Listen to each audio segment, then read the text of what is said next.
রোহিত শর্মা কি তাহলে সত্যি অবসর ঘোষণা করবে? বন্ধুরা দেখেন, রোহিত শর্মা সত্যি অবসর ঘোষণা করবে আর কি। এই নিউজটা একদম একদম সঠিক আর কি। বন্ধুরা দেখেন, বিসিসিআই একদম জানিয়ে দিছে সাফ সাফ, রোহিত শর্মা আপনার 2027 ওয়ানডে বিশ্বকাপের পর্যন্ত আর দেখতেছে না রোহিত শর্মাকে।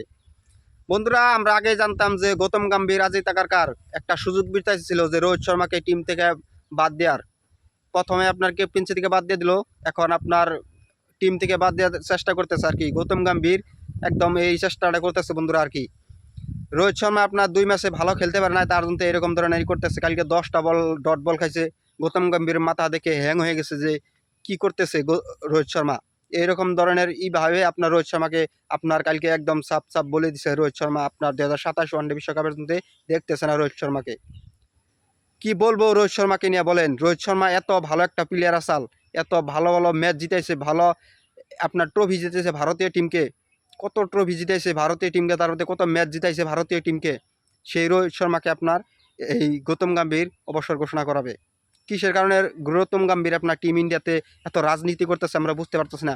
ইয়ার আগেও ভালো ভালো কোচ আসছে দেখেন, রবি শাস্ত্রী, তার বাদে আপনার রাহুল দ্রাবিড়, ভালো ভালো কোচ আসছে, কিন্তু এরকম ধরনের কেউ রাজনীতি করে নাই। কিন্তু এই গৌতম গম্ভীর সবের সাথে রাজনীতি করতেছে। বিরাট কোহলির সাথে রাজনীতি করে আপনার টেস্ট ক্রিকেট থেকে অবসর ঘোষণা করালো। তার বাদে আপনার এই রোহিত শর্মাকে সাথে এখন অন্যায় করতেছে। তার রবীন্দ্র জাদেজার সাথে আপনার অবসর ঘোষণা করবার নিয়ে এত রাজনীতি করতেছে। রবিচন্দ্র আসনের সাথে অবসর ঘোষণা করাইছে রাজনীতি করে। সবের সাথে রাজনীতি করতেছে গৌতম গম্ভীর। সিনিয়র প্লেয়ারদের সাথে সবের সাথে অন্যায় করতেছে। কিসের সাথে এরকম অন্যায় করতেছে গৌতম গম্ভীর? বুঝতে পারতাছি না। আপনারা কমেন্ট করে জানাবেন যে রোহিত শর্মার সাথে এরকমভাবে কেন অন্যায় হলো।